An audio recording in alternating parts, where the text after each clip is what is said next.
გამარჯობათ. დღეს გვაქვს ცოტა უცნაური დღე, იმიტომ რომ პირველია.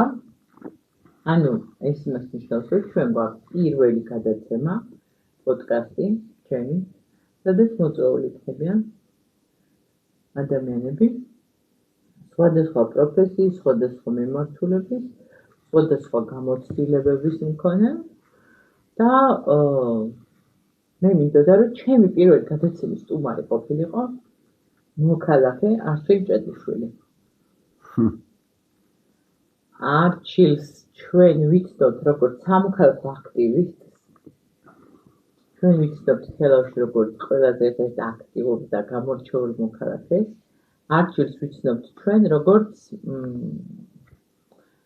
ადამიანს, რომელიც განსაკუთრებულად ზრუნავს ახალგაზრდებზე. კაი გამაწითლებ ახლა. ინტელექტუალური კლუბის ხელმძღვანელია რასაც როდის და ბევრჯერ მითქვია მადლობა მაგრამ ეხლაც მინდა რომ მადლობა მოუხადო ჩემი შვილების ცხოვრებაში განსაკუთრებული როლი ითამაშე სწორედ მაგ კლუბით რასაც როდის. უკვე წელი არჩილი არის ჯერ მოძრაობა იყო და ეხლა უკვე პოლიტიკური პარტია დარეგისტრირებული. დარეგისტრირებული ჯერ არა, მაგრამ მუშაობთ მაგაზე. მუშაობთ. თავისუფლების მოედანი და თავისუფლების მოედნის წარმომადგენელია ხელავში. ამიტომ დღეს იქნება არჩილი ჩვენი სტუმარი და მე და ხელოვნური ინტელექტი ერთად დავუსვათ აჩკოს. ეს კაი გამოწვევაა. აჩკო ამწუთამდე არიცოდა რომ მას კითხვებს მარტო მაგაგი არ უსმევ და არამედ ხელოვნური ინტელექტსაც მოუწევს მასთან კითხვების დაწესება. კი ბატონო. არჩილ როგორ ახარ? უკეთად შეიძლებოდა. ცოტა ვრცლად გაქცე პასუხი თუ მოკლედ? ხო, შედარებით მოკლედ გამეცი ხოლმე, იმიტომ რომ საკრებულოს ხდომაზე შენ რო კითხვებს ასვავ და პასუხებსაც რომ სცემ ხოლმე. ამ დროს საკრებულოს ხდომა იშლება ხოლმე და გადაცემას უჩამიშლება. არა, მე ესეთი ძალა არ მაქვს შენგან განსხვავებით, შენ ეგ შეგიძლია. ხო, კითხვაზე როგორ ავარ, ამ ბოლო დროს პასუხობ მაგა ყველას, რომ უკეთად შეიძლებოდა, რაც სიმართლეა. იმიტომ რომ რო ვთქვა რომ კარგად ვერ ვარ კარგად. იმიტომ რომ ქვეყანაში ესეთი მოვლენები ვითარდება, რომ ძნელია თქვა გულწრფელად რომ კარგად ვარო, თუ კი ხედავ როგორი დინამიკით მიდის ჩვენი ქვეყანა, იქითკენ საითკენაც არ უნდა წავიდეს. და რო ვთქვა რომ ცუდად ვარო, არც ბოლომდე სიმართლე იქნება, იმიტომ რომ ჯერ კიდევ შეგვჩენია მზაობა რომ წინაღუდგეთ და უკეთესი მომავალი შევქმნათ ჩვენი შვილებისთვის და ჩვენი შვილიშვილებისთვის. შესაბამისად, უკეთად შეიძლებოდა. რამდენი დღეა ადმინისტრაციული შენობის ხარ? 20 ნოემბერიდან. წარმოდგენა 200 რაღაცა და მარტო თართული გულწრფელად რო ვიყო. ყოველთაო მოთხოვნა სხვადასხვა ქალაქში, მათ შორის თელავშიც არის ერთი და იგივე, რომ ის არჩევნები, რომელიც გაიმართა ოქტომბერში, შარშან არ იყო, არც კონკურენტუნარიანი, არც სამართლიანი, არც ყველაზე მთავარი და შედეგად მივიღეთ ის, რომ ახლა პარლამენტში ერთპარტიული წარმომადგენლობაა, რომლის აღიარებაც დიდად არ არის მთელ მსოფლიოში. მეზობლებმა რო გვაღიარეს გასაგები, ახლა რა ვიცი, დელფინები და ზვიგენები და ბოლო-ბოლო ჩვენი ცხარი რო ცხოვრებით რო დაკომპლექტებული იყო პარლამენტი, მაინც აღიარებდა მეზობელი, იმიტომ რომ კონტაქტში უნდა შემოვიდეს რაღაც ფორმით, მაგრამ ქართულმა ოცნებამ უკვე ბევრი წელია ეტაპობრივად ნელ-ნელა დაკარგა საყოველთაო სამართლის და სამართლიანობის ის ეფექტი, რის გამოც ის აირჩიეს ხალხმა.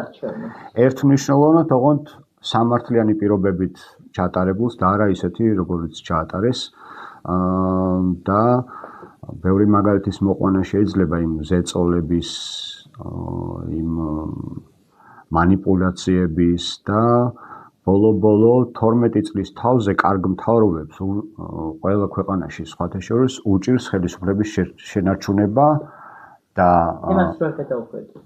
თქვენი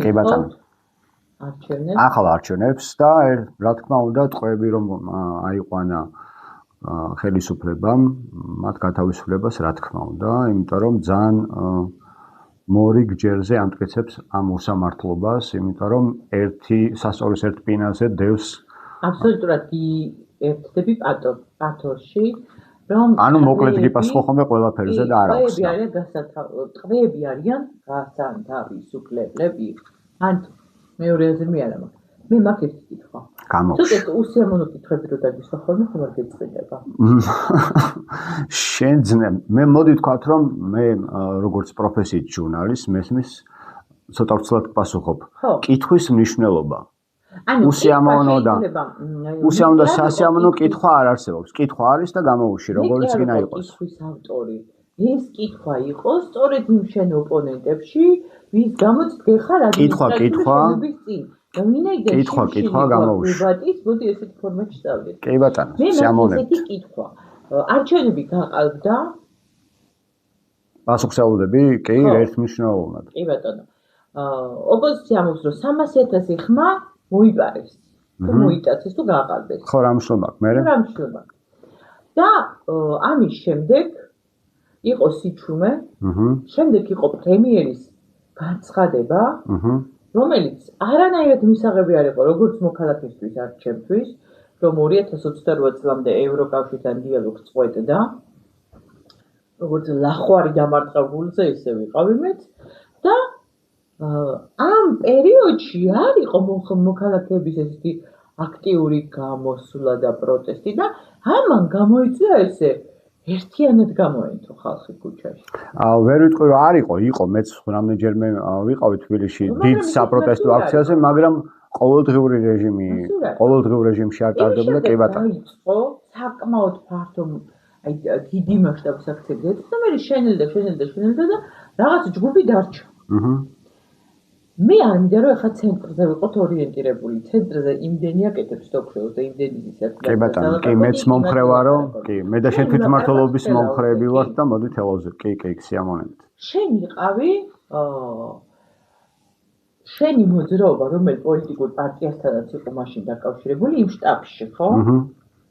კი. ხელმძღვანელობდი. კი ბატონო. ყავდა მომხრეები და მინდა გითხრა რომ მე არ ველოდი იმ შედეგს, რაც თქვენ აიღეთ. მაგდენ ხმას არ ველოდი რომ მიიღებდით. გულწრფელობისთვის გეუბნები რომ არ მეგონა. მაგდენად ბევრს თუ მაგდენად ცოტას? მაგდენად ბევრს. არ მეგონა.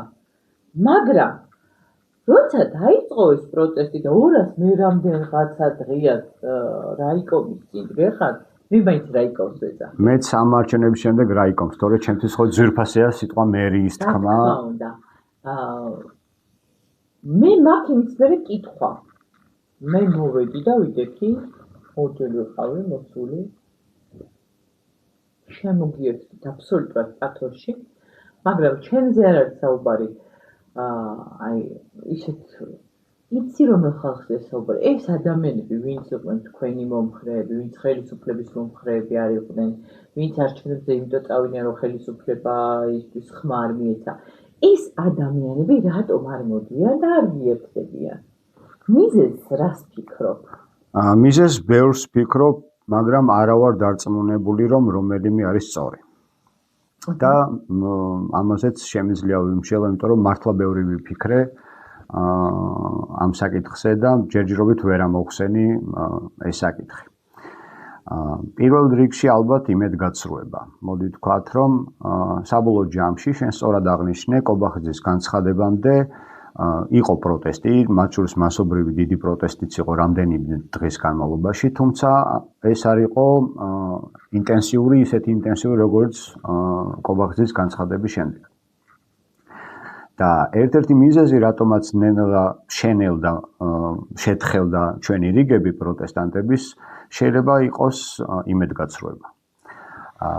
როგორც შენ აღნიშნე, ვიყავი წინასაარჩევნო შტაბში და მოსახლეობას ხვდებოდი, მათ შორის სოფლებში, ქალაქში, ბევრ ადგილას და განწყობა იყო საოცრად აღტაცებული არჩევნების მიმართ. და მე ასეთი აღტაცება არჩევნებზე წასვლის სურვილის მე მახსოვს მარტო 2012 წელს, როდესაც მართლა შესაძლებელი იყო ნაციონალური მოძრაობა და ახლაც 12 წლის მართლობის შემდეგ ხალხი ავტომატურად მასურს ცვლილებები. იმიტომ რომ სუვერენიტეტი კი ეს ბუნებრივია და გამოვიდა ისე რომ ამიტომ იქ გამჭვირვალე იყო ის ბიულეტენები და ეს არ იყო დაცული ფარულობა არ იყო დაცული და ბევრი სხვა მიზეზების გამო ვერ მოხდა პოლიტიკური პარტიების მხრიდან, მათ შორის ჩვენი მხრიდანაც ამ ადამიანების ხმების დაცვა. გულისხმობ ქუჩაში გამოსვლით, ხო, დემოკრატია ხო ესე მუშაობს რაღაცა, როცა არ მოგწონს, უნდა გამოხვიდე ქუჩაში და ხმამაღლა თქვა. კულისებში ეს უკვე ცოტა სხვა რამე ქვია, როდესაც კულისებში აგვარებს საკითხებს.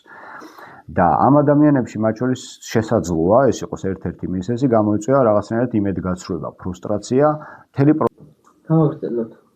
ხო, შევჩერდით იმ მომენტზე, როდესაც ვამბობდი, რომ იმედგაცრუება გამოიწვია ადამიანებში, მათ შორის ჩემშიც, იმიტომ რომ მართლა ბევრ ადამიანს ხვდებოდი და გულწრფელად იყო ცვლილებისკენ დიდი მოთხოვნა და ბევრი გამოთქვამდა ღიად, რაც მანამდე ცოტა თავს იკავებდნენ, ღიად გამოთქვამდა უკმაყოფილებას ხელისუფლების მიმართ და ეს ბუნებრივიც არის, როგორც უკვე ზემოთ ავხსენე. და გამოვიდა ისე, რომ კარგი ოპერაცია ჩაატარა ქართულმა ოცნებამ. ოპერაცია შეიძლება დავარქვათ ზოგი ეძახის მოტაცებას ხმები, ზოგი ეძახის მოპარვას, მაგრამ მოდი ვთქვათ, რომ ყველაფერი ერთად გამოიყენა. ყველა საშუალება გამოიყენა, რათა ხელისუფლებაში დარჩენილიყო. და არაბუნებრივად მაღალი 2012 წელთან შედარებით არაბუნებრივად მაღალი ხმების რაოდენობა მოაგროვა, არა და ხელისუფლებაში როდესაც ხარ, ბუნებრივად აბრაზებს შენს მოქალაქეებს, იმიტომ რომ სხვადასხვა გადაწყვეტილებებს იღებ და მით უმეტეს ქართული ოცნება არ არის ანგელოზები და კომპლექტებული პარტია, რომ ხალხი არ გაებრაზებინათ. ერთ-ერთი ცუდი მმართველობა იმ მმართველობებს შორის, რომელიც აი შეიძლება გავიაზროთ მსოფლიოში, ხო? ანუ რეალურად ყველა აღიარებს უკვე მთელ მსოფლიოში, რომ ჩვენი პრემიერ-მინისტრი შეიძლება ერთ დღესით შეიცვალოს, იმიტომ რომ არაფერი თანამდებობა რომ არ აქვს ადამიანს, რომელიც ყველაზე გავლენიანი ადამიანია საქართველოში, უბრალოდ გამოცვალოს, არ ვიცი, არ მოეწონოს, ან სხვა მიზეზი იყოს, არ ვიცი. და ეს არის არაბუნებრივი მე მგონი ეგეც ქართული არჩევანია.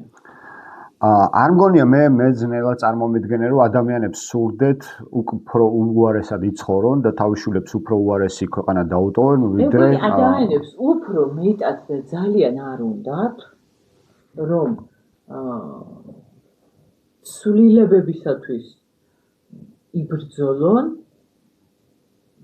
ვიდრე უნდა უნდოდეთ არა ვერ დაგეთანხმები გარემოებებსა ხო არ ვერ დაგეთანხმები და ეხლა ვიგეთყვი რატოც ანუ ბევრ გარემოებასია და დამოკიდებული შენობის წინ 20 კაცზე მეტი ვერ მოგროვდი ხანდახან გუშინ ორნი ვიდექით მაგალითად ჩემ დიდი პატივისცემა შენ და განსაკუთრებით ბატონო ვანოს ეკუთვნის ვანო საოცარი კაცია პოზიტივის მოწრევა და ის რაც ჩაატარეს მაგკაცის დაბადების დღეზე მაგრამ ხო არა ვანოც საერთოდ ცალკე ფენომენია არც ერთი დღე არ გაუცდენია მე აი სამ დღეში ერთხელ რო ვახერხებ უკვე კარგია ხოლმე ვერ გამოდიხარ რეგიონზე რო ვიყოთ აი ქელავზე იმიტომ რომ ჩვენ ვერ ვისწავლეთ საბოლოო ჯამში მთელმა ქართულმა საზოგადოებამ ერთობლიობაში ვერ ვისწავლეთ როგორ მუშაობს დემოკრატიულ საზოგადოებაში დემოკრატიულ მოწყობის ქვეყანაში ადამიანთა ხმა რაც არ უნდა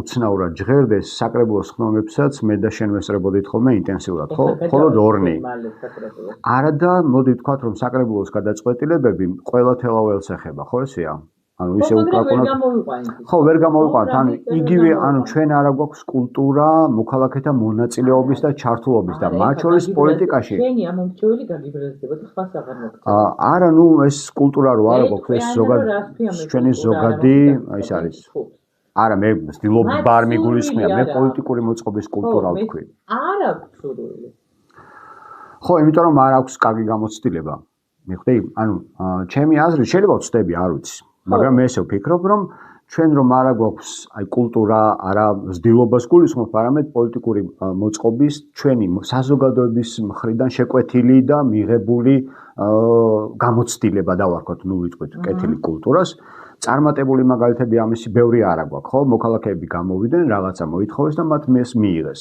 ამის დიდი გამოსლება ვერ დავაგროვეთ იმიტომ რომ როგორც კი რაღაც ძვრები იყო ნორმალურ სახელმწიფოდ ჩამოყალიბებისკენ, ძალიან მალევე ეს ხელისუფლებები, რათა ვინაიდან კონტროლი მათზე ნაკლები იყო საზოგადოების მხრიდან, თავს გადიოდნენ ხოლმე.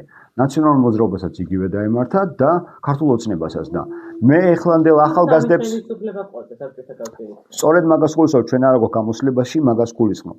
და მე ახლა რომ ვუყურებ იმ ახალგაზრდებს, რომლებიც ქუჩაში დგანან, ოღონდ თბილისში, თელავში, სამწუხაროდ არა, არის უკვე მათში რომ არავის არაფერს არ ვაპატიებთ. აი ამ კითხვაზე საერთოდ არანაირი პასუხი არ მაქვს, არ ვიცი. მართლა ვერ მოვიტყვები, არ ვიცი. ბევრი სიამოვნებით მოვისმენ. მშობელი გეტყვი პასუხს. სიამოვნებით მოვისმენ. აი ჩემი შვილი თვლის რომ ეხლა უკვე აზრი დაკარგა. ქუჩაში დგომა? ხო, აი მე და ვანოს არ გვისაუბრე აშკარად ამ თემაზე და მე ვანოს შვილი არ დამეწყდა. კეთილი. მე ამ თაობას ვეტყვი რომ ჩვენ რომ ქუჩაში ვდგავართ, ოღონდ თელავში არ გულისხმობ, ამ შემთხვევაში მათ შორის თელავშიც. ეს თაობა, რომელიც თაობასაც არ უყვარს მოთმინება, არ უყვარს რაღაცის მოცდა, მათ უყვართ ყველაფერი ოპერატიულად და სწრაფად. ჩვენც ახალგაზრდები რო ვიყავით, ჩვენ ახალგაზრდები რო ვიყავით, ცოტა ასეთებიც ვიყავით, მაგრამ დღეს ავართ მე და შენ ის ვიყავით. არა, მე სხვა რამეს რო ჩამოდიოდა ორი ადამიანი უსაუდით კითხვას კარგი. მე სხვა რამიდან აქ ხაზი გაუსვა მომავალ თაობაზე, როდესაც ვსაუბრობთ, რომ მეტ სთხოვენ უკვე პარტიებს, რაც მანამდე არ იყო, ხო? ასეთი რამე არ შეგხვედრია. ანუ ხელისუფლებაში ჯერ არ მოსულ დღეის მოცემულობით ოპოზიციურ პარტიებს უკვე ძალიან ბევრი იმ პირობას უყენებენ და ეს კარგია, რომ მათ გააკონტროლებენ და საზოგადოებრივი კონტროლის გარეშე ნებისმიერი ხელისუფლება მთლად ანგელოზებით დაკომპლექტებული რო იყოს, არის მიდრეკილი გამოიყენეს ის ბერკეტები, რომელიც მას დემოკრატიულ წარმომადგენლობით დემოკრატიაში საზოგადოება მას ანიჭებს. ამიტომ საზოგადოებრივი კონტროლი არის ძალიან მნიშვნელოვანი კომპონენტი პოლიტიკის კეთების, განსაკუთრებით ისეთ ქვეყანაში, როგორც ჩვენ ვართ, რომელსაც არ აქვს წარმატებული მაგალითები ამ პოლიტიკის კეთების. და რატომ არ დგანან ვინც თulis რომ ტყუილად ვდგავართ და აზრი არ აქვს, ვეტყვი რომ თუ ვინმე თulis თქო, მე ვეტყვი რომ ასე რომ თელავში სამწუხაროდ ბევრი რამე არ წყდება, მაგრამ სხვადასხვა ქალაქში, მათ შორის თელავში, რო ქუჩაში ხალხი ვდგავართ, დღემდე გრძელდება ქართული ოცნების საერთაშორისო იზოლაციას ვერ დავარქმევდი, მაგრამ არაღიარების პოლიტიკა, იმიტომ რომ არავინ არც ერთ ქვეყანაში ჩვენ გასაკეთებიან საქმეს არ გააკეთებს. და წარმომადგენლობითი დემოკრატია მუშაობს ასე, მოითხოვ რაღაცას, მოგეცემა, არ მოითხოვ, არ მოგეცემა და ჩვენ ქუჩაში ვინც ვდგავართ და ვითხოვთ და არ დაუმორჩილებლობის ეტაპზე, როდესაც ვართ, ეს ქართული ოცნებისთვის მტკივნეულია, ხო? აი ყველაზე ბანალური. მოდი დღეს ვინც აკყავს იმაზე ვილაპარაკოთ და მომავალში ვინც გვეყოლება, იმაზე მე კონცენტრირდეთ. ერთი წამით დავასრულებ, რომ მე შეგახსენებ მაკა, რომ ქართული ოცნების ბევრი წარმომადგენელი პარლამენტში, ამ ეგრეთ წოდებულ პარლამენტში ალბათ უფრო სწორი იქნება. ჟურნალისტი, როდესაც რამე კითხვას უსვამდა ოპოზიციური არხიდან, მოდი ასე მოვიხსენიოთ, მას უსვამდა კონტრკითხვას. ანუ გვაღიარებთ, ხო? ანუ ხელისუფლებას ჰქონდა ამის დეფიციტი. სწორედ მაგას ვამბობ, რომ ეს კომპლექსი შეუქმნა გარეთ დგომამ სწორედ. იმიტომ რომ თუ გარეთ არ დავდგებით, ევროკავშირი თავისი მოწყობით ნებისმიერ იმასთან დაამყარებს ურთიერთობას. უთხრა რომ აღიარებ თუ არა, ეს იყო მისი კომპლექსი. ამ კითხვაზე ცოტა გამახსენდა. გახსოვს, მაშინ არ იყო ჩვენი პრემიერი კობახიძე. მასერნა თქვა, ხო? ქართული ოცნების პრემიერი არ იყო მაშინ პრემიერი. როგორც კი ის ერთი, რა ვიცი. პარლამენტის თავმჯდომარე, ანუ აღიარება არ აღიარებაზეა და ესე როგორც მოიხსენებ ხოლმე, ისე თქვი. მაშინ იყო პარლამენტის თავმჯდომარე. პარლამენტის თავმჯდომარე, ეხლა გამოხვედი, თეთრში რომ გამოხვედი. ხო. რომ საკონსტიტუციო ცვლილებებზე რო იყო? საკონსტიტუციო ცვლილებებზე იყო შეხვედრა და შენ უთხარ ესეთი რამე, რომ თითი არ დაადოთ თვით მართველ ქალაქ თელავში. სტატუსს. ხო? ხო, სტატუსზე. პარტიის ლიდერი ხო იყო ეს კაცი? პარტიის ლიდერი ერთ-ერთი კი. ნიშნულოვანი იდეაში ქვეყნის მეორე პირი იყო პრეზიდენტის შემდეგ იდეაში. კი ბატონო. და ამ კითხოს რო უსვოდე რაღაცა გულში რამე მაშეგიფიქრია რამ? აი არ გიფიქრია რომ ეხლა მე ამ კითხვას რო დავსვავ ამ პატარა ქალაქიდან მე 1000 მტერი არ გავიჩინა. არა მე როდესაც თელავის ინტერესს ვიცავ მტრები არ მგონია თელავში მყავდეს. და თელავის უკეთესი მომავლისთვის თუ კი რამეს აკეთებ და ამ დროს მტრობენ ხო იმიტომ რომ საკვანძოდ ვინ და შენ კარგად იცი რამდენად მნიშვნელოვანია თელავისთვის თვითმმართველი თავარი ნიუსი იყო ხო ანუ ვინ და შენ კარგად იცი მაგა რამდენად მნიშვნელოვანია ქალაქი თელავი მისი განვითარებისთვის იყოს თვითმმართველი ქალაქი და არ ქონდეს მიწებებული ის სოფლები რომლებიც თელავისგან დამოუკიდებლად უფრო სწრაფად განვითარდებოდნენ ანუ ეს პროცესი რა გაჩერებული იყო სულ სხვა საფეხურზე ვიქნებოდა კობახიძეს ვინმე შეშინია კობახიძეს არ ვიცი როგორ არ ეშინია ეშინია რა ვიცი მაშინ ყოჩაღმათ ესე კობახიძეს არ შეგიშდა როცა კობახიძესი როგორ უნდა შეგეშინდეს მაგიჟებ მარტო გულწრფელად მისვა მაგითხვას რატო თუ მეუბნები რომ ავტოკრატია და თუ მეუბნები კობახიძე ხო არავინ არ არის დიქტატორი ერთია და დიქტატორი მე მგონი წარმომადგენელი მეორეა უნდა გეშინოდეს ხო კაცო დღეს აი შენივე სიტუაცია მაშინ პარლამენტის თავმჯდომარე იყო მერე პრემიერი გახდა მერე მერე რაღაცა მერე უმრავლესობის ლიდერი ანუ მაშინ სხვათა რეალურად კობახიძე ხო არ წყვეტს ქვეყანაში რა მოხდება ხო ვინმე შეერა რა ვიცი მე არ ავთვლი მაგას რომ ცოტა რომ გავშალოთ მე ვთვლი რომ კობახიძეც წყვეტა ცოტა არა კობახიძე არ წყვეტს კობახიძეს ჩემი მოსაზრებით და დაკვირვებით კარდ ბლანში მისა ბიძინამ რომ რაც გინდა გააკეთე და მაგიტომ მოვიდა სამინისტროებში კობახიძეს სასტავი ეგრეთ წოდებული სათავეში ანუ კარდ ბლანში მისცა ანუ მოქმედების თავისუფლება მისა ბიძინამ თორე რეალურად ბიძინა ხო ქვეყნის მართველი ოღონდ არაოფიციალური არანაირი თანამდებობა არ აქვს ვერ დაუყურებ გადადექიო და ასე შემდეგ ხო ანუ ხა რეგიონში საკრებულოში რამდენი ხანი არ მისულხარ არჩევნების შემდეგ რატო აღარ ხარ იმედ გაცრუება მეც იმედ გაცრუება რა აი საერთოდ რა ხდები რატო უნდა ვიაროს ხდომებს ხო არა იმიტომ რომ სასწავლის სპინაზე სულ უფრო ძალიან მნიშვნელოვანი საკითხი დგას ვიდრე რომელი გზა გაკეთდეს ამ ეტაპზე არა გზა არა მე საკრებულოში მინდოდა ძლიერი ოპოზიცია ანუ სულად არ მიიღო საერთო ოპოზიციონერმა დეპუტატმა იქ არის სულ რამდენიმეა ერთი არის რუსო ხალხი რუსტან იმერლიშვილი რომელიც არის ყველაზე სანიმუშო ოპოზიციონერი დეპუტატი საკრებულოში. ყველანაირ კითხვას ასწავლს. სინამდვილეში საკრებულოს დეპუტატი ხო იმიტომ ხარ, რომ შენი უბნი, შენი სოფლის და შენი ქუჩის ხმა ხარ და იმათი ხმა უნდა მიიტანო საკრებულოში და იმ 40-ს უნდა იჩხუბო რაღაცა გადათხრილი მაზეთ ამოტრიალებული კანალიზაციის ჭეს ყველაფერს. ოღონდ არა მხოლოდ მარტო შენობაზე არა, მაგრამ შენობაზე აუცილებლად. ან იმ უბნიდან იმიტომ გამოგზავნეს რა იმ ხმით. თორე მარტო შენობაზე კი არა მუნიციპალიტეტზე უნდა იდეო. მაგრამ მე საკრებულოში იმიტომ არ მივდივარ, რომ მე რომ მივდივარ და რამდენიმე მწვავე კითხვას რო დავსვავ და მე და შენ ვიცით როგორ მწვავე კითხვები ვიკითხავ, შენ იცი 20 წინადადებიანი კითხვა და ნუ მე 2 წინადადებიანი კითხვა ვიცი, მაგრამ მე ცოტა ხალხი კითხვები ვიცი რა და მე უნდა ყველა ოპოზიციონერს კითხვის დასმანი, მე მაგიტო უნდა ვიარო. მოდი ცოტა სხვანაირად უპასუხებ შენ კითხვას და ვინც ახლა გვიყურებს მათ გასაგონად ვიტყვი რომ მე თუ არ მივედი ოპოზიცია კითხვას არ ასვავს. აი მე ცოტა სხვანაირად უსაუბრ მარტო ოპოზიციაზე არ ვიტყვი მე. ამ ოპოზიციას გეტყვი რაში ვერ დავეწიე. ხან პროტესტის რეჟიმში არიან და აღარ დავდივარ საკრებულოში ამბობენ. როდის შევდეთ მაგასაც ვერ ვიგებ. აი მოდი, უფლება მომეც ცოტა ხანი არ გამაწყვეტინო, 20 წინადადებას არ ვიტყვი, უფრო მოკლედ ვიტყვი.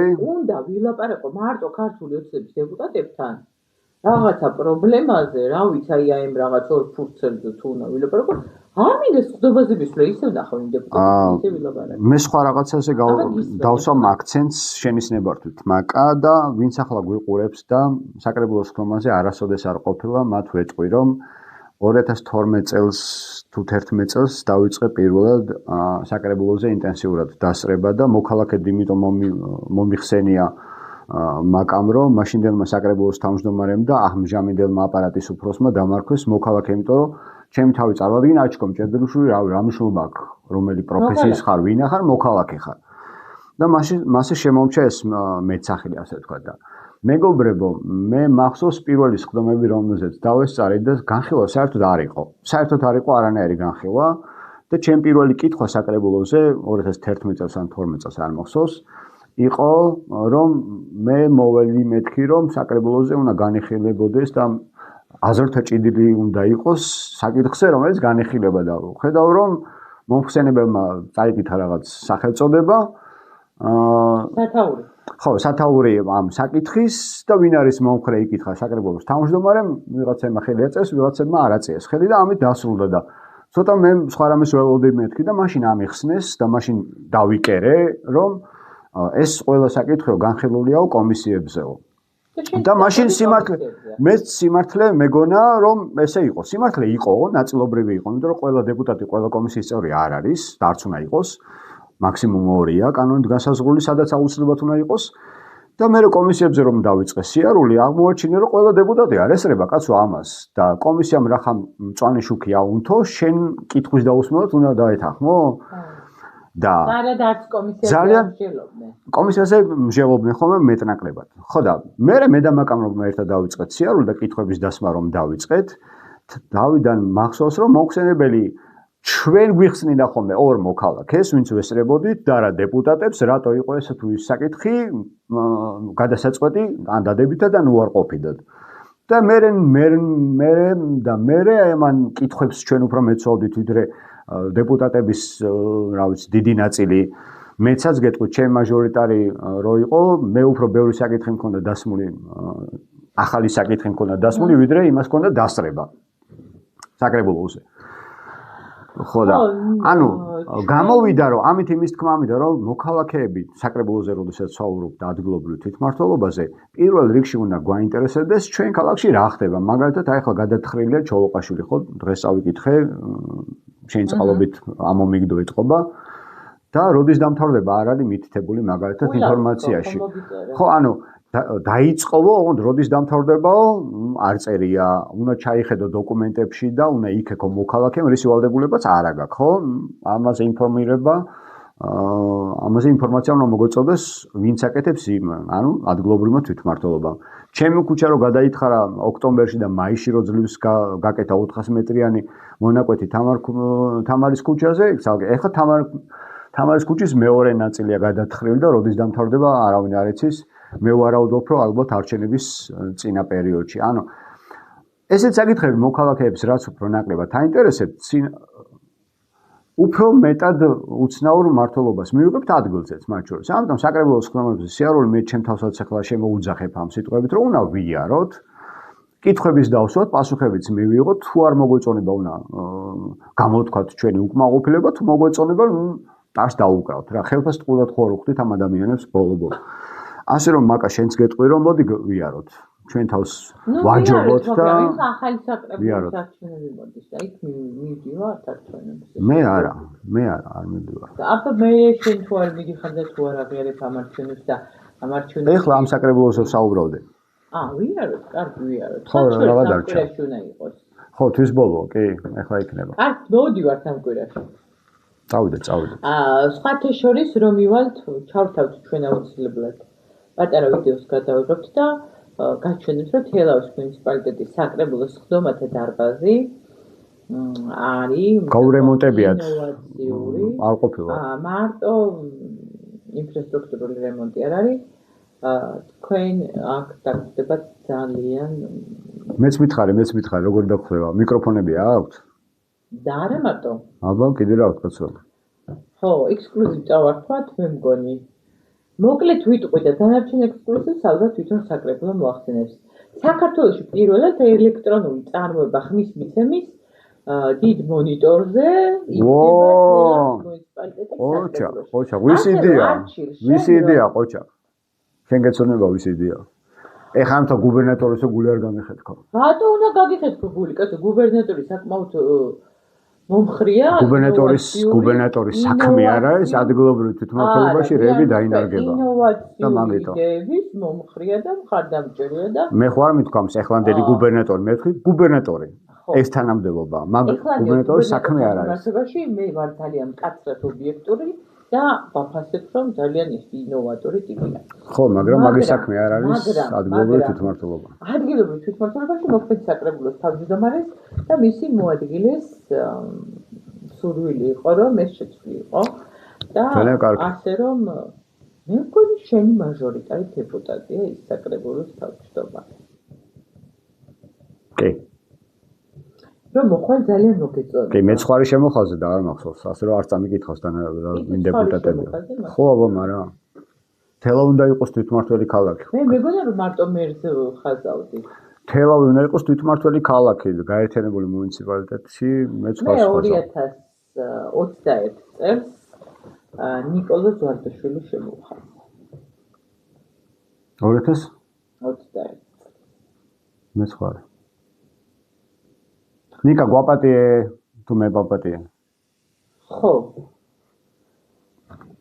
ყველაზე მეტად რომელი ოპოზიციონერი დეპუტატი უხდებოდა საკრებულოს? აი უხდებოდა. როდის რომელი მოწვევის? აი რა მოწვევებსაც ჩვენ ვესწრებოდით.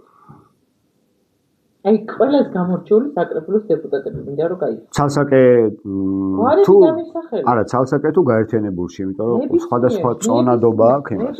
ამ წელში ეს. ნუ ერთმნიშვნელოვნად გამორჩეული ნიკა იყო ყოველთვის. ვარდაშვილი, როცა თელავი იყო თვითმმართველი ქალაქი. ძროხის ამბავი გამახსენდა. და არა მარტო ძროხს, ახლა ძროხი ცოტა ხალისოა, მაგრამ საკრებულოს ხდომა იყო ყველაზე ცოცხალი. სოციალისტური კომისიის ხდომებით ძალიან ცოცხალი იყო, რომელი კომისიაშიც იყო, ხო? კი, ანუ მოდი ვთქვათ, რომ რამდენიმე ოპოზიციონერი მათ შორის დღესაც მეგულება, რომელსაც მეტი შეუძლია, მაგალითად იმედა მეგულება დღევანდელ მოწვევის საკრებულოში ოპოზიციიდან, რომელსაც მეტი შეუძლია და კი, ვიცი რომ მეტი შეუძლია, გეთახმები. უბრალოდ ეხლა რა შრება არ ვიცი, იმიტომ რომ მართლა რამდენი თვეა, ხო, 8 თვე გამოდის, რაც არ ყოფილა. 10 თვე რა ყოფილა საკრებულოს ხდომაზე. ასე რომ რა შრება ეხლა არ ვიცი. ხო, მე ვთვლი, რომ თელავის საკრებულოს შენსავით გეთახმები, თუ ვინმე, თუ როდისმე იყო ესი მოქალაქის ხმა დაცული, მოქალაქის უფლება დაცული, ადამიანების პრობლემა მიტანილი, მათ შორის, აი, ძროხა ნუ გახსნდებათ 4 საუკუნოვანი გალავანი გვენდრო და ქვები მოიტანა. მე სხვათა შორის მაინც ეგ საკრებულო გამოვტოვე. ჩემი თვალით ვერ ნახე ეგ ამბავი. რეაბილიტირებული შენობიდან ჩამოვარდნილი ქვები მოიტანა კიდე და რა ვიცი, სახანძრო სამაშველო სამსახური მოიტანა კიდე რომ აი ეს ქო ვინმეს არ დაეცეთავდა და მარტო ეს ანუ კი, ერთ მნიშვნელოვნად ყველაზე საუკეთესო დეპუტატი თელავის მუნიციპალიტეტის თვითმმართველობის ისტორიაში იყო ნიკოლოზ ზვარდაშვილი, რომელიც ვერავინ და ვერაფერმა ვერ ჩაანაცვლა. აღიაროთ. ხო და აქვე აუცილებლად გამოვეხმაურები, ხშირად სუბიექტურობას მაბრალებენ ხოლმე და კიდევ ერთხელ ხაზგასმით ვიტყვი, ვინც ეს ინოვაციური სიახლე დანერგა თელავის საკრებულოში და თელავი მართლა პირველია, მე მგონი დიდ ქალაქებს აღდება. უფრო უკეთეს. თელავი თუ რაღაცაში პირველია, ჩემგან მიიღეთ დაში და აპლოდისმენტები, ყოჩა, ვინც ეს მოიფიქრა. ძალიან მოგეწონება და მე ძალიან აჟიტირებული და ხო, მთავარი რა გადაწყვეტილებას მიიღებთ, თორე ელექტრონულად მოგიღია ცუდი გადაწყვეტილება თუ თავმჯდომარის გვერდზე 3 სკამი ვიდეოს უკვე და სამივე მოადგილე მაღლა უნდა იჯდეს და საერთოდ მიმაჩნია რომ სისულელია რა სამი მოადგილე ანუ ვინცად დაასაქმონ იმაზე ფიქრობენ როგორც ფრაქციის თავმჯდომარის კანონს ჩაუდეს ქადაგიშვილი იყო და სუძარსუბარი მაგ კანონის ავტორი სირცხვილი და სირცხვილი აი ბიუჯეტს რო ხრავენ აი უაზროს მაგას ქვია ეგ ერთ ფრაქციის თავმჯდომარის შეუძლია რომ 7 მოადგილე ყავდეს ანუ 7,500 ლარიანი მოადგილე ყავდეს და ხელის მოსაკიდებელი მაინც ხო უნდა დაუტოვოთ იმ ფრაქციის თავმჯდომარეს და მიწარადგინე იცი რა თქო პარლამენტარმა პარლამენტში ეგ რო წაიდგა არა ადგილზე პარტიების გაძლიერება გვინდაო. ძალიან გაძლიერდა. ცენტრალური ბიუჯეტიდან რომ პარტიებს ფული აქვთ, ამას კიდე ემატება ადგილობრივი თვითმმართველობა. ციხეში რო არიან, საკრებულოს ხდომაზე რომ მოვალ. აი ეს ხვალე ავტვირთავს ჩვენ ამ ვიდეოს და საკრებულოს ხდომა მიცოდეს, რომ აი იქ რომ მოვალ, მოადგილებს რა აქვს გაკეთებული, განსაკუთრებით ფრაქციის თავმჯდომარის მოადგილებს ინიციატივები, მინდა რომ წერილობით გამოაქვეყნოთ. ინიციატივები. როგორც მიმაჩნია, საკრებულოს თავმჯდომარის 3 მოადგილე არ უნდა ყავდეს და მარაზმია ხალხო, ახლა ბიუჯეტი მიგაქვთ, რაჭიმი გაქვთ. და რაც რეალურად საჭიროა, იმისთვის შეიძლება დაიწუწონ. გახსოვს რამდენი წელი აკეთებდნენ, რომ აი 3 ბენეფიციარს რო არ ამატებდნენ. გახსოვს რამდენი წელი გაგრძელდა ის ისა. იმაში კათარზის კი რა ქვია. სათნოების სახლით რა ქვია, მაგ აი პირვა. ვარდაშვილი დეპუტატი აღარ იყო და მოვიდა და ბანერი ეჭირა ხელს, გახსოვს? ვითხოვის არა. დამატეთო ხო? ხო, აი 3 ადამიანს არ ამატებდნენ, რომ ადგილები სრულად შევსებულია და რიგში უნდა ჩადგესო და. ხო, ეს არის რა ეხლა. ესე იგი, ცუდი მართლობა თუ გინათ ნახოთ, აი ეს არის ცუდი მართლობა. ეხლა დავამთავროთ, იმიტომ რომ ძალიან მძელი გამოგვიდა და 25 წუთია წინ კიდე 8 წუთი ვისაუბრეთ. აბა მე ხელოვნური ინტელექტს მივწერე, ვინ იყო ჩვენი რესპონდენტი და 3 წავე კითხვა მომწერეთ, ხო, მანამდე კი რაღაც კითხვები მომწერა და არ წავე კითხვა, მაგრამ ამ 3 წავე კითხვას დაგისვავ ხელოვნურ ინტელექტს უპასუხებ. მიდიება. ოღონდ მოკლედ უპასუხე, საკრებულოს ხდომა არ არის. თქვენი აზრით, რატომ ვერ ბედავენ დღეს ადამიანები ხელისუფლების წინააღმდეგ ღიად საუბარს, როცა ხედავენ უსამართლობას? ხომ არ ვართ, როგორც საზოგადოება, შიშის კულტურაში ჩასახულები? მე რა ცუდი ტერმინოლოგია გამოიყენა ამ ხელოვნურმა ინდა ჩასახური ძალიან არ მოწონს. რატომ და კი ადგილობრივი ხელისუფლებისგან განსხვავებით, სადაც მე და შენ მაგალითად როგორც მოქალაქეებს ცოტა მეტი ისა გვაქვს, რა ქვია, სითამამე, ცენტრალურ ხელისუფლებას ასე არ იქცევა და ცენტრალურ ხელისუფლებას მით უმეტეს ეხლა, როდესაც ავტოკრატიისკენ მიიყავს ქვეყნის მართლობა, მისთვის მნიშვნელოვანია, რომ ყველა ონკანი გადაკეტოს, საიდანაც შეიძლება დამოუკიდებელი მათგან დამოუკიდებელი შემოსავალი ქონდეთ ადამიანებს, რაც აბედინებს ზოგადად, რომ სახელმწიფოზე თუ არა ხარ დამოუკიდებული, უფრო თამამი ხარ გააპროტესტო რაღაცა, რაც არ მოგწონს, ხო? და ბევრი რამეა, რაც არ მოგწონს. და ერთ-ერთი კომპონენტი არის შიში, რომ გათავისუფლებული, ანუ ლუკმანპურის გარეშე დატოვებს საკუთარ შვილებს და ასე შემდეგ. მეორე არის შიში, რომ რაღაც დაგემართება. და აქ უნდა გავითვალისწინოთ, რომ ყველას ვერ დაგვიჭერენ. მაგალითად ახლა რამდენიმე პარტიის ლიდერი ხა ციხეში ის, ხო? ფიზიკურად ამ მაშინ მთელი ქვეყანა ციხედ უნდა გადააქციო, რომ ვინსაც არ მოგწონს ქართული ოცნება, ყველა დაგვიჭირონ. ამიტომ აი საკვანძოდ მნიშვნელოვანია ბევრი ადამიანის გარეთ ქუჩაში გამოსვლა, სწორედ იმიტომ, რომ და ამ შიშის გადალახვა, რომ მომავალში მთავრობას ეშინოდეს ხელისუფლების ამ ხალხის და რა ის რაც ახლა ხელოვნურმა ინტელექტმა დასკვნა გააკეთა, რომ ხალხს ეშინია მთავრობის. დემოკრატია მუშაობს ასე. ხელისუფლებებს ეშინიათ და ყველაფერს უსრულებენ ხალხს და არა პირიქით, რაც დღეს აგვაქვს ხალხი, რომ შეშინებულია რაღაც ნაწილი, მე რა თქმა უნდა ხალხზე რომ ვსაუბრობ, ყველას ერთად არ გულისხმობ. მეორე კითხვა. თუ 3 კითხვა და ახლა მეორე გვაქვს. შეიძლება ადამიანი იყოს დამოუკიდებელი მოქალაქე და ამავდროულად თვალს ხუჭავდეს ოლიგარქიულ მართლობაზე და სისტემურ ძალადობაზე. შეიძლება ესეთი ადამიანი იყოს დამოუკიდებელი მოქალაქე. ანუ ვეუბნებით ხელოვნურ ინტელექტს. არა, ეს არის მაგის შესაძლებლობები, იქ ცოტა კარგი წარმოდგენის მიყავი. თუ ხელისუფლება ხვალ გაამკაცრებს კანონს, რომელიც ზღუდავს გამოხატვის თავისუფლებას, იფიქრებთ მხოლოდ საკუთარ უსაფრთხოებაზე, თუ გექნებათ სამოქმედო გეგმა. ხო, მე აჩიკომჭედრიშვილი სამოქმედო გეგმა, მე სამოქმედო გეგმა მაქვს, გარეთ ქუჩაში ვდგავარ, კანონს არ ვარღვევ. თუ გამკაცრდება, რომ ქუჩაში გამოსვლა არ შეიძლება, რაც ვერ მიიღებს მაგას. რატო ვერ მიიღებს? ქუჩაში გამოსვლა არ შეიძლებოდესო, მიიღებს კანონს? აბა მაღაზია საყელებზე როგორ წახვალ? დაშინებული მზერით ხარ იყედი. ანუ გარეთ გამოსვლა საჭიროა. მოვთქვათ, რომ გარეთ გამოსვლას ვერ აგზავნოს ვერც ერთი ხელისუფლება, ვერც ერთ ქვეყანაში. შეიძლება პროტესტი აკრძალოს პირობითად რაიკომის წინ არ დადგეთ. დავდგებით რა თეატრის წინ. თეატრის წინ არ შეიძლება დადგესო, დავდგებით რა ბაზართან. ანუ გარეთ დადგომას აკრძალავს ინტერნეტში გავაპროტესტებთ. ანუ თავარი არის რომ ინტერნეტზე ზეგიზღუდავთ. ხო, თავარი არის თავარი და 15 წუთი ქონა დღეში ინტერნეტი და Facebook-ი ხო, ვებსტები. თავარი არის, მაგრამ ჩვენ VPN-ის გამოყენება ვიცით და ანუ მოდი თქვათ რომ ხელისუფლება ყოველთვის უფრო მეტად არის შეზღუდული არჩევანში რა გააკეთოს, ვიდრე მოქალაქეები, მით უმეტეს ისეთი მოქალაქეები, როგორებიც მაგალითად ქუჩაში ვდგავართ, რომელთაც ერთი იდეა გვაერთიანებს და არა ვართ ერთი ორგანიზმი, ხო? ანუ აჩიკომ რაღაცა გადაწყვიტოს და მოქმედო გეგმა არა გაქვს. ქვეყნიდან ხო გაიქცევი. არა, აქამდე გავიქცეოდე. ქვეყნიდან იმათ რასებს. გამაგრდნენ და გაგვაძლიეროთ ვინც აქ დავრჩით. მეტად რაღაც უნდა გამაგრდნენ, გამაგრებულები არიან. ვერ გაიგე რა ვთქვი? გამაგრდნენ და გაგვაძლიერონ ჩვენ, ვისაც ეს ონკანები გადაგვეკეტა. ხელისუფლებისგან თავისუფალი და დამოუკიდებელი შემოსავლის წყარო ნელა ბევრგან იკეტება, მათ შორის მე ახლა უმშევარები მე-7 თვეა თუ მე-8 თვეა და ძნელია ჩემთვის თელავში იპოვო სამსახური, რომელიც მე ჩემი ფიზიკური მდგომარეობიდან გამომდინარე შემიძლია რომ გავაკეთო. მაგრამ ეს რამდენჯერ გწევნა? რავი არ მახსოვს რა. სამსახურიდან ორჯერ გავამაგდეს. ნაცების დროს. სად მუშაობდი?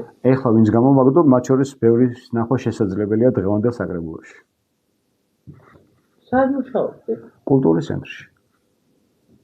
და ვინ გამოგდა? ეხლა რო რაფაელოს ყუთია მათ. ხო არ მინდა საჯაროდ საუბარი, ამ მშობლობათო. მაგრამ სიტყვაზე ხომ მენდობი? ხო, როგორ არ მენდობი? სირცხვილი. ვინც გამოაგდეთ სირცხვილი. თქვენ ხართ მონები. ხო და მაშინ ძალიან პატარა შვილები დამიტოვეს შემშივრები. ანუ აქვე უნდა ვთქვა, თქვენ ხართ მონები. აი, იცით როგორი ხელისუფლება უნდა მოვიდეს, რომ მონებად აღარ გადაგიბარონ. მონებად. სინამდვილეში ნაცები იყვნენ და ახლა ქუცები გახდნენ და მანამდე მოკავშირი იყო და მე ნაცები გახდნენ. მასე არ არის. მონები იყავით და მონებად გადმოგიბარეთ. აი მონები ხართ თქვენ და თქვენ შვილებსაც უეთყვი რომ მონები. ხო და აქვე ხაზგასმით ვიტყვი რომ მე არა ვარ გმირი რომ ეს რა მაგარი რაღაცა გავაკეთე. აქ თავარი არის რომ ხელფასი არ არის ყველაფერი. ანუ რას უტოვებ შენ შვილებს, ბევრად მნიშვნელოვანია, რა სახელს უტოვებ, ბევრად მნიშვნელოვანია, ვიდრე რა ქონებას უტოვებ. იმიტომ რომ ქონება შეიძლება გაიფლანგოს, მაგრამ სახელის გაფლანგვა შეუძლებელია. როგორც მე ხალ დღეს ხო იცი როგორი დღეც იყო ჩემთვის რა, მამაჩემის რაღაც გაკვალების რაღაც უმძიმე ყოფილა ადამ ჭედრიშვილის შვილობა რა. ძალიან მძიმე ყოფილა, იმიტომ რომ ბავშვობიდან იზრდები გარემოში, სადაც წიგნები უნდა გიყვარდეს და იმდენი კარგი, მაგრამ ამავე დროს იმდენი ნაგავი წიგნი მაქვს წაკითხული, რომ ჯობია დრო არ დამეკარგა. იმიტომ რომ ის ყველაფერს კითხულობდა და რაც ახში მოქონდა, მეც იმ წიგნებს კითხულობდი, ასაკის არაშესაბამის წიგნებს მათ შორის და მე ვეთქვი მამას გარდაცვალების დღე. დაბადების დღე. მოდი, დაბადების დღე. ხო და ანუ იმის თქმა მინდა რომ ჩემ შვილებს მე მირჩევია რომ ფული ვერ დაუტოვებ მე ჩემ შვილებს ვერასოდეს ფულს, მაგრამ მე უნდა დაუტოვო რომ სახელს დაუტოვებ იმისთანაც რომ დაგუგლავენ მთელი 5-6 გვერდი გაიქცეს. სახელს დაუტოვებ იმას რომ მე უკეთესი თელავისთვის მიცხოვრია. მივახცე არ მივახცე სხვა თემა, მაგრამ მე ფარხმალი არ დამიყრია და განზე არ გამდგომი ვარ რომ რაც იქნება იყოს. არა მე მჯერა რომ თელავი შესაძლებელია იყოს ერთ-ერთი ყველაზე მაგარი ქალაქი საქართველოში, ამის გულწრფელად მჯერა თუ თელაველები გავერთიანდებით და მოგვინდება. და დღეს ერთ-ერთი აქტუალური თემაა თელავის სახელმწიფო უნივერსიტეტი, ხო? გამოშვებული პროფესორები და რეგიონში როდესაც გაქვს ერთადერთი უნივერსიტეტი, აი მართლა თვალისჩინივით უნდა გაუფრთხილდეს ყველა ადგილობრივი თვითმმართველობა, რომლის კომპეტენციაც არ არის უნივერსიტეტის განვითარებაში თავისი წვლილი შეტანა, მაგრამ მისი ინტერესებია რომ სტუდენტები ბევრი იყვნენ ქალაქში, იმიტომ რომ ეს თაობა, ანუ ჯენსის არ გულისხმობ ზოგადად სტუდენტი არის ის, ვის სწავლობს დოლათი როგორ შექმნას და არ წავიდეს და ყველაზე მტკივნეული ჩემთვის როგორც თელაველისთვის, თელავის ქუჩებში როდესაც დავდივარ საღამოობით, არის ის რომ მეწილად სკოლის მოსწავლეები და ასაკში შესული, ანუ საშუალოზე ცოტა უფრო დიდი თაობა დასეინოს ქალაქში და ეს არის საშინელი დემოგრაფიული პრობლემა მთელი ქვეყნის, მაგრამ თელავის ჭრილში რო თუ განვიხილავთ, თელავისთვის და ეს ძალიან ამას თქვენ თელავის უნივერსიტეტი აღარ სჭირდება. არა, სჭირდება აუცილებლად. ამაზე სჭირდება. არა, ჭირდება და ამაზე ცალკე ვილაპარაკოთ თოგინა. ცალკე ვილაპარაკოთ ერთ მნიშვნელოვნად. თელავის უნივერსიტეტის ლიკვიდაცია დაგეგმილია თელავის უნივერსიტეტის მაგისტრექტორს და ხო, ამიტომ თელაველებმა ყველაფერი უნდა გავაკეთოთ და თუგინა მე ცალკე ვისაუბროთ, ახლა მოკლედ ვიტყვით, რომ მართლა ტვინების გადინების დიდი პრობლემის წინაშე ვდგავართ. ყველაზე მთავარი პრობლემა თელავში რაც არის ახლა და უკვე ბევრი წელია, არის ის, რომ ქალაქი იცლება იმ ადამიანებისგან, ვისაც შეუძლია რომ თელავს აგებელი მოუტანოს. და რჩება ის ადამიანები, რომლებიც არ ვართ საკმარისი ამ ცვლილებებისთვის, რაოდენობრივად. თავისუფლების მოედანი რას მბირდება? სამი სიტყვა მითხარი. თავისუფლების მოედნის მთავარი არსი არის, რომ გაჯანსაღდეს პოლიტიკის კეთება და საქართველოში გაიაზრე, რომ მეოთხე სიტყვა. ანუ ჯანსაღი იყოს პოლიტიკის კეთება, რაც არაჯანსაღია, ანუ მეტწილად ჩალპიარზე, ტალახში ამოსვლაზე დამოკიდებული პოლიტიკის კეთება გვაქვს, დისკუსიები აღარ აქვს, ხო? ანუ დებატები აღარ არის პოლიტიკური, მეტწილად. ყველა მოქალაქეებმა მათ შორის განსაკუთრებული როლი უნდა შეასრულონ, უნდა მოითხოვონ. ხო, აი ვინ უნდა აკეთოს? და თავისუფლების მოედანი ამის მომხრე ვართ, რომ ვინ უნდა აკეთოს პოლიტიკა? როგორ ვინ? სახელ და გვარს მეკითხები თუ რას მეკითხები? ყველამ. პოლიტიკოსებმა? ყველამ. პოლიტიკოსებმა უნდა შეასრულონ დაკვეთა, რასაც მიიღებენ საზოგადოებისგან. ეს არის კარგი პოლიტიკა. ჯანსაღი პოლიტიკა გვჭირდება ჯანმრთელი პოლიტიკოსები. და ჯანმრთელი პოლიტიკოსების კრიზისი აქვს დღეს ქვეყანას, იმიტომ რომ რაღაცა სულ ყველაზე არ ვამბობ, თქმა უნდა, 80% არის ასე ასრული, მისრული, მოსრული და ასე შემდეგ.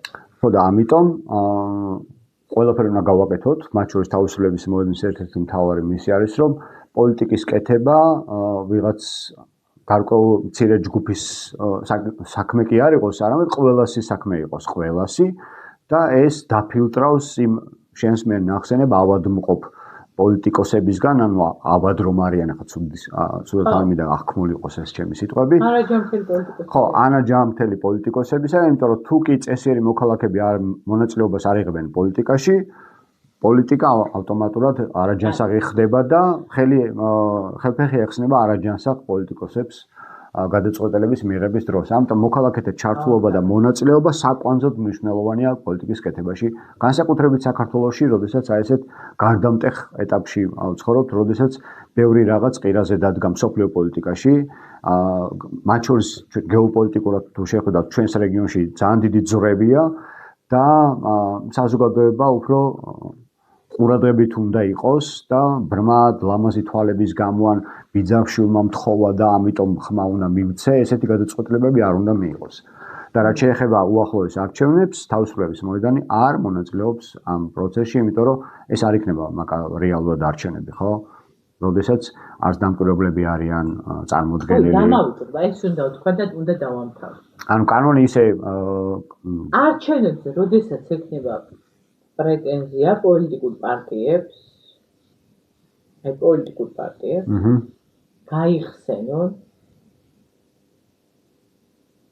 სხვილად დაფინანსებულ პოლიტიკურ პარტიებს გულისხმობ განსაკუთრებით, რა განათლების მქონე წარმომადგენლები და კომისიის თავმჯდომარეები ყავდათ. განსაკუთრებით წარმომადგენელი წერს საჩუარს, კომისიის წევრი ვერ აწერს. საერთოდ ადამიანებმა არ იცოდნენ, რატო იყვნენ მოსულები გარდა იმის, რომ დილიდან საღამომდე უნდა მჯდარიყვნენ და 80 ლარი აიღოთ. ეს იყო პრობლემა. დაბალი განათლებაო რომ ამბობთ, ხო? მაგას მეორე მხარეც აქვს მაგ მედალს, მე როგორც შტაბის ხელმძღვანელი დღე არ გავიდოდა ბოლო ერთი თვის განმავლობაში, ან თვენახევრის განმავლობაში, რომ რომელიმე უბანზე ან წარმომადგენელი პარტიისგან, ხო? ან დამკვირვებელი არ შემეცვალა. იმიტომ რომ მე აი გული მისკდებოდა ყოველ დღე, რომ ხან ვინ დამირეკავდა, რომ იცი რა ჩიკო, ბოდიში უნდა მოგიხადო, მაგალითად ერთმა ადამიანმა მითხრა, რომ ანუ ხალხი მზად არ იყო მას. არა, ხალხზე მიდიოდა ზეწოლა. 2012 ხალხი მიდიოდა ზეწოლა. და მართლა ვერ ვასწრებდი ამ ადამიანების გადამზადებას, იმიტომ რომ ვისაც გადავამზადებდი რაღაც პერიოდში, მათი ნაწილი სამოცლა მიწვევდა. ვიღაცები ხო მოვიდნენ ბოლოში, ხო იყვნენ წარმომადგენლები. მე ვიყავი მედიის წარმომადგენელი და დავდიოდი უბრინდად უბაზე. ანუ ესეც გასათვალისწინებელია, როდესაც საუბრობ მისაღების უფლება არ მაქვს, ყარაჯალაში ერთი ქალი მეუბნეოდა. მეუბნები ქალბატონო წარმომადგენელი ხართ მეთქი და საინახავს წარმომადგენელი მეთქი და რაღაცას მეუბნეო, ვერ მივხვდი და 4 ნომერი ვარ და ფურცელი ამოიღო ხელში, ანუ ბიჯი რო უნდა ედოს საკითხი ისიც კი არა ქონდა და ხო, ანუ 4 ნომერი ვარ და დავხედე და რაღაცა ჭოღორო არასამთავრობო ორგანიზაციის ხო, მასე დეტალებში მე ვერ ჩავ, მე ვსაუბრობ პარტიის ოფიციალურ კომისიის წევრებზე. მართლა ბევრი ადამიანი ყოველდღე ვცვლიდი. მე ხო არ მოგაწყვეტ ხო? მართლა ყოველდღე ვცვლიდი. კომისიის წევრი ვიღაცას მაინც ყარაჯალაში ერთ უბანში არც ერთი ადამიანი არ მყავდა მაგალითად. კომისიის წევრის ფუნქცია არის ნული მანამდე, სანამდე უმცირესობაში არიან. არაფერი არ არის. ვერაფერი საჩუარ წერს წარმომადგენელი. მე სხვაგან ვაკეთებ აქცენტს, მიხვდი? ანუ მათი გადამზადების დაბალი დონე მათ შორის არის ობიექტურად ამის გადაგვემზადებინა ყველას წარმომადგენლები. იმ წარმომადგენლებს ერთი თვით ადრე არა კომისიის წევრებივით ერთი თვით ადრე არ ვარეგისტრირებთ, ხო? 2 დღით ადრე შეგვიძლია. კი ბატონო. ისინი უნდა ყოფილიყვნენ გზად იმისთვის დაინახო 300,000 ხმა გაყალბდაო. 300,000 კი 1000-ში ვარიან იყო ეს არგუმენტირებული. მტკიცებულები. ხო, ჩვენ ხوارს როგორ გაყავდა ეგეც? ჩვენ ვიყავით მე და მთიულიშვილი გელა და კიდე რამდენი. ხო, 300,000 როგორ დაემატა? უცბად იცი არის. მე არ ვამბობ, მე არ შემოვდივარ მაგას დავაზე რომ ასე არ იყო მეთქი. მე მაგას კი არ ვამბობ. მე ვამბობ, რომ როდესაც ხარ შენ პოლიტიკური პარტია, წყვილი და გაქვს საკმაოდ დიდი ბიუჯეტი, დიახ, კეთილი უნდა ინებო და არჩევნებამდე 6 თვით ადრე უნდა 3,500 კაცი დაძებნო ამ ქვეყანაში და უნდა გადაამზადო, რომ არჩევნებზე უბანზე ისინი იყვნენ და დარღვევები დააფიქსირონ და საჩივრები დაწერონ. ისე კი რა, ქართულ ჯიგრულ პონჩი ჩემი კლასელია კომისიის თავმჯდომარე და მე წარმომადგენელი ვარ და ვაიმე ვერ გაუტეხავ და ვერ დავწერო. ესე არ შეიძლება. ანუ ვერ წავარ. მაგ ბოლო დასკვნაში სრულად ვიზიარებ შემოსასრებას. მოკლედ დღეს მადლობა ჩემთან ერთ მადლობა მოწვევისთვის. ჩემთვისაც საინტერესო ექსპერიმენტი იყო. ხარვეზი გვექნება და არ დავცინოთ. მე არ დამცინოთ. აჩკოს ზენდაბას. ნუ აჩილი ხო, აჩიკო მოწვეული იყო და აჩიკოს ხარვეზი არა, ჩემი ხარვეზია. ჩვენ ისე შევთანხმდით, რომ უბრალოდ მე შევთანხმდი ჩემ თავთან ესე რომ კვირაში 3-ჯერ გამოვაქვეყნებ პოდკასტს და ეს იქნება 4 შეხვედრა. ამ ვიდეოდან ერთი დღის მერე გამოქვეყნდება შემდეგი პოდკასტი და იმედი მაქვს რომ ნიკოლოზ ვარდაშვილი დამთავრდება და ჩემთან ერთად ისაუბრებს წიგნასთან გეუბნებით რომ მეჩხუბება და უკვე შეგუებული ვარ იმას რომ უნდა დამტკიცო. თუ კითხვები არა რელევანტურად მოეჩვენა. მადლობა არჩინა. პირიქით მორიგჯერზე მადლობა და შენ კი მაგაზე შევთანხმდით და წარმატებებს გისურვებ გულწრფელად, იმიტომ რომ ის რაც დღეს გვაკლია, როდესაც ადგილობრივი მედია ფაქტიურად აღარ გვაქვს, ხო, ერთადერთი კახეთის ხმა დარჩა, რომელიც არ ვიცი როგორ დარჩა. მნიშვნელოვანია რომ ადგილობრივი საკითხები იყოს წინ წამოწეული და მადლობა შენ ამ წამოწყებისთვის და წარმატებებს გისურვებ. ალბათ შენს და ნებისმიერ დროს შეგიძლია დამიძახო უფრო ცლად ვისაუბროთ ხოლმე იმ დეტალებზე, რომელიც ახლა გამოვტოვეთ ან ახალზე, რა ვიცი, რასაც გინდა. სიამოვნებით. აი ხარ, პროექტი. ახლა